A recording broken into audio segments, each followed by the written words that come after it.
Bismillahirrahmanirrahim. Assalamualaikum warahmatullahi wabarakatuh. Perkenalkan, nama saya Muhammad Zakaria Ansori. Nomor NPM saya 101219197. Saya dari kelas G3 Manajemen.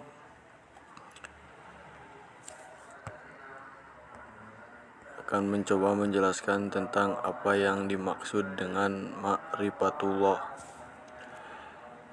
Ma'rifah berasal dari kata arafa ya'rifu ma'rifah yang berarti mengenal. Dengan demikian, ma'rifatullah berarti usaha manusia untuk mengenal Allah, baik wujud maupun sifat-sifatnya. Manusia sangat berkepentingan untuk mengetahui siapa penciptanya dan untuk apa ia diciptakan. Karena itu manusia pun mulai melakukan penelitian dan mencari siapa gerangan Tuhannya.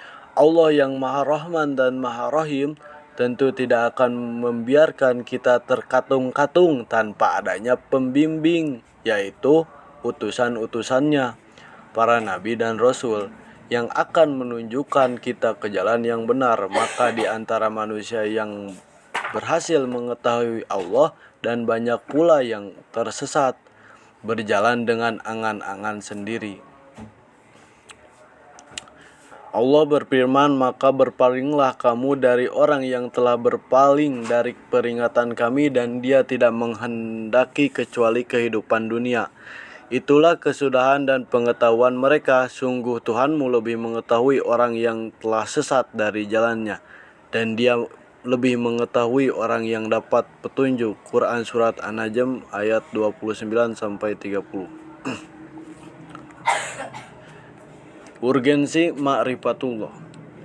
Secara umum, manusia mengetahui bahwa suatu ilmu dikatakan penting dan dirasakan mulia sebetulnya tergantung kepada dua hal, yaitu apakah yang menjadi objek ilmu itu dan seberapa besar manfaat yang dihasilkan darinya. Berdasarkan alasan tersebut, kita dapat menarik kesimpulan bahwa ma'rifatullah merupakan ilmu yang paling mulia dan penting karena materi yang dipelajarinya adalah Allah. Manfaat yang dihasilkannya pun tidak saja untuk kepentingan dunia, tapi juga untuk kebahagiaan akhirat. Orang-orang yang mempelajari ma'rifatullah akan menjadi insan yang beriman dan bertakwa bila Allah memberi hidayah kepadanya dan bagi muslim yang mempelajarinya. Insya Allah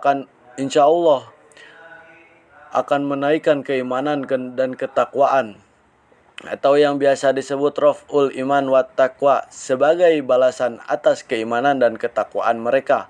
Allah Subhanahu wa taala menjanjikan kebaikan-kebaikan bagi mereka, di antaranya pertama al-khalifah, bahwa Allah Subhanahu wa taala menjanjikan kepada mereka untuk menjadi penguasa di muka bumi ini. Allah berfirman, dan Allah telah menjanjikan bagi orang yang beriman di antaramu dan mengerjakan amal-amal soleh bahwa Allah sungguh-sungguh akan mengangkat mereka menjadi khalifah di muka bumi, sebagaimana orang dahulu menjadi khalifah. Melalui beberapa tahap pembinaan secara berkesinambungan, insya Allah kekhalifahan Islam akan muncul kembali sebagaimana yang dibuahkan Rasulullah SAW.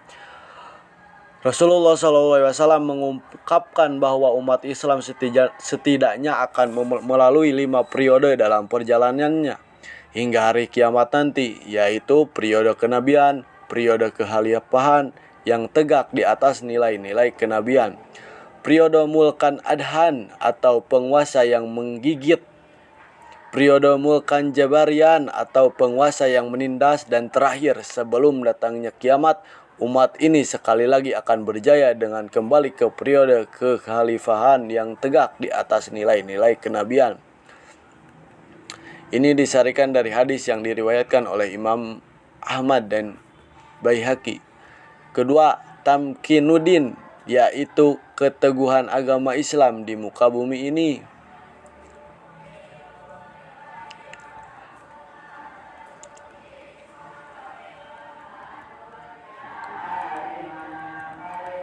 Ketiga, al-amnu, bahwa Allah Subhanahu wa taala akan mengondisikan orang-orang yang beriman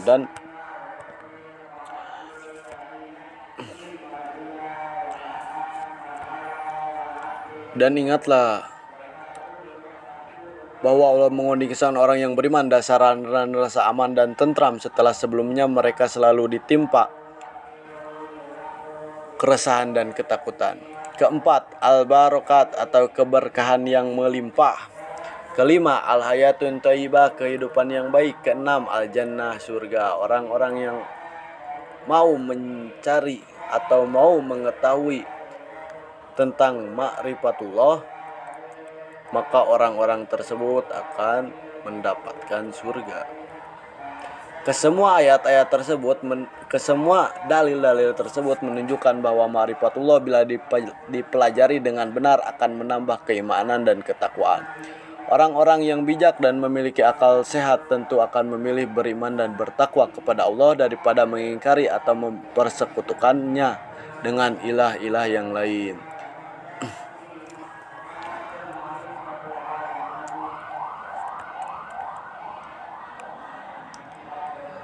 Jalan menuju pengenalan kepada Allah.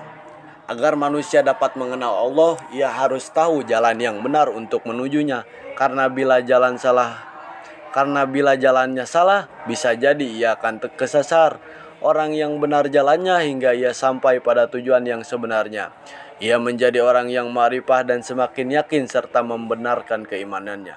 Sedangkan orang-orang yang tersesat jalannya tentu tidak akan sampai pada tujuan yang sebenarnya, yaitu bermakrifah kepada Allah. Mereka kemudian menjadi orang yang penuh dengan keraguan-raguan atau al-irtiyab, hingga kemudian menjadi orang-orang kafir yang mengingkari keberadaan Allah. Kita bisa mengetahui jalan menuju pengenalan Allah. Yang pertama, jalan yang dilalui bukan atas dasar petunjuk agama Islam. Dari dahulu hingga sekarang ada orang-orang yang masih beranggapan bahwa Allah tidak ada. Hanya gara-gara mereka tidak dapat melihatnya dengan panca inderanya. Dengan alasan mereka tidak mempercayai sesuatu yang gaib. Padahal panca indera kita sangat terbatas kemampuan dalam menganalisa benda-benda yang nampak, apalagi terhadap benda-benda yang tidak nampak. Hanya dengan berbekal panca indera mereka tidak akan dapat mengenal Allah. Manusia hanya dapat melihatnya di surga nanti bagi siapa yang dikehendakinya, maka tidak mampu melihatnya. Bahkan karena kesehatannya lalu mereka menjadi benda-benda lain yang mempunyai kekuatan tertentu yang mempengaruhi kehidupannya sebagai Tuhan mereka selain Allah atau Ghairullah. Tersebutlah kemudian kepercayaan akan adanya dewa-dewa yang menguasai matahari, bintang, langit, air, udara, dan yang lainnya. Pencarian tak tentu arah ini lalu menimbulkan sikap skeptis segala sesuatu yang berhubungan dengan diri dan segala gejala-gejala alam yang terjadi dalam lingkungan kehidupannya dipandang dengan nalar semata. Inilah yang mereka anggap lebih ilmiah daripada harus mempercayai hal yang bersifat gaib, mistik, tahayul, dan sebagainya. Ilmu filsafat kemudian memunculkan segala nafsu dan akal manusia. Akal manusia bisa jadi akan mampu mengenal keberadaan Allah melalui tanda-tanda kekuasaannya yang tersebar di pelosok bumi. Namun karena mereka tidak mempunyai keimanan, segala pengetahuan itu kemudian dijadikan diskursus ilmu semata. 2. Jalan yang dilalui untuk menuju ma'rifatullah berdasarkan petunjuk Islam. Jalan mengenal Allah telah ditunjukkan oleh Islam dengan menggunakan prinsip keimanan dan akal pemikiran melalui tanda-tanda, yaitu melalui ayat-ayat kauliyah yang berupa Al-Quran dan hadis, ayat-ayat kauniyah yang berupa alam semesta, dan melalui mukjizat.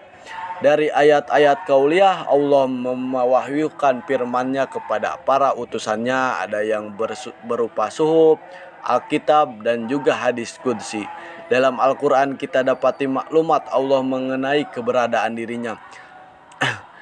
Allah berfirman, sesungguhnya aku ini adalah Allah, tidak ada ilah selain aku, maka mengabdilah padaku dan dirikanlah sholat untuk mengingatku.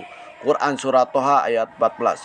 Dari ayat kauniyah tidak ada kita dapat kita dapat meyakinkan adanya Allah melalui apa-apa yang ada di alam semesta dan juga pada diri kita sendiri. Misalnya adalah yang ada pada telapak tangan kita, ruas-ruas tulang jari. Kita terkandung jejak nama Allah, Tuhan yang sebenarnya pencipta alam semesta ini. Perhatikan salah satu tapak tangan kita, bisa kanan ataupun kiri. Perhatikanlah lagi dengan seksama. Jari kelingking membentuk huruf alif. Jari manis tengah dan jari telunjuk membentuk huruf lam, membentuk dua huruf lam. Jari jempol membentuk huruf H. Jika digabung, maka bagi yang mengerti huruf Arab akan mendapati bentuk tapak tangan tersebut terdapat lafaz Allah dalam bahasa Arab. Garis utama kedua telapak tangan kita bertuliskan dalam angka Arab yaitu 18 dalam lafaz Arab, dan pada telapak tangan kiri berupa 81 dalam bahasa Arab. Jika kedua angka tersebut dijumlahkan 18 tambah 81, maka jumlahnya akan menjadi 99. Itu adalah jumlah sifat Allah atau yang disebut Asmaul Husna yang terdapat dalam Al-Quran. Keistimewaan pada jari jemari manusia menunjukkan kebenaran firman Allah yang menyatakan bahwa segala sesuatu ada bekasnya. Allah tidak akan menyia-nyiakan bekas-bekas ini untuk dituntut di yaumil akhir nanti. Sesungguhnya kami menghidupkan orang-orang mati dan kami menuliskan apa yang telah mereka kerjakan dan bekas-bekas yang mereka tinggalkan. Dan segala sesuatu kami kumpulkan dalam kitab induk yang nyata, Lauh Mahfuz. Penghalang dalam mengenal Allah: Al-Kubru, sombong; Al-Zalim, Al-Kazibu, dusta; Al-Fusuku, fasik; Al-Kufru, ingkar; Al-Fasadu, fasad; Al-Ghaflah, lengah; Kasrul ma'asi, banyak berbuat durhaka; Al-Irtiab, ragu-ragu; Ad-Dalil, Al-Fitri, Al-Irtiab, ragu-ragu.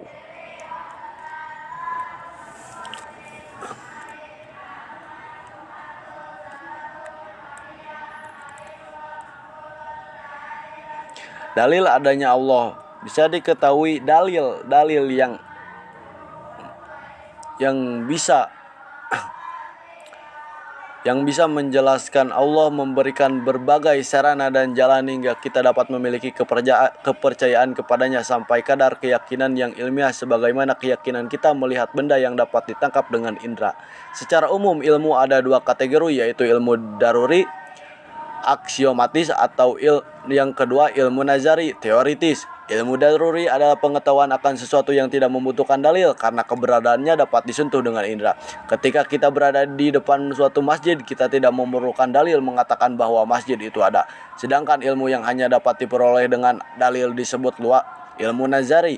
Misalnya luas segitiga adalah setengah kali alas kali tinggi. Dan sesungguhnya fenomena alam ini dan perangkat kehidupan yang dianugerahkan Allah dapat menuntun kita pada marifat kepadanya. Berikut dalil yang menguatkan keyakinan kita keberadaan Allah, yang dalil al-fitri atau dalil fitrah. Dikatakan kepada Rabi'ah al-Adawiyah, seorang tokoh muslim ahli ibadah, bahwa seorang dapat menunjukkan 1000 dalil akan adanya Tuhan. Ia tertawa dan berkata, 1 dalil sudahlah cukup. Apa itu? Tanya orang itu. Kalau kamu berjalan di tengah padang pasir lalu kamu tergelincir dan jatuh ke lubang sebuah sumur hingga tidak bisa keluar darinya, apa yang akan kamu perbuat? Tanya Rabi'ah. Kami akan berkata, ya Allah, jawabnya. Nah, itulah dalil. Demikianlah fitrah manusia. Yang kedua, dalil harsi, dalil panca indera. Yang ketiga, dalil akli atau dalil akal. Yang keempat, dalil al-wahyu, dalil yang didapat dari wahyu Al-Quran yang sangat jelas. 5. Dalil at-tariki, dalil sejarah. Al-Khotimah, Ma'rifatullah merupakan jalan-jalan pembuka mengapa kita perlu beribadah kepadanya, mengapa jalannya yang kita ambil dalam menapaki kehidupan kita sehari-hari di alam fana ini. Kita harus memahami dan mengenal Allah dengan benar melalui sandaran yang benar pula. Dalam pandangan Islam, faktor iman kepada yang gaib yang tak dapat kita lihat dengan mata kepala merupakan faktor yang dominan dalam upaya mengenal Allah. Di samping faktor akal dan ayat-ayat Allah yang Allah turunkan melalui utusannya dan juga yang terhampar di seluruh alam, akan kami perlihatkan kepada mereka tanda-tanda kekuasaan kami segenap ufuk dan pada diri mereka sendiri, sehingga jelaslah bagi mereka bahwa Al-Quran itu adalah benar. Dan apakah Robmu tidak cukup bahwa sesungguhnya dia menyaksikan segala sesuatu. Quran Surat Fussilat ayat 41. Di antara orang-orang yang beriman dan yang mengingkarinya, moga kita dirahmati Allah Subhanahu wa taala, bukan saja untuk lebih kenal kepadanya tetapi juga dapat meningkatkan ibadah dan iman kita kepadanya. Sekian dari saya. Wassalamualaikum warahmatullahi wabarakatuh.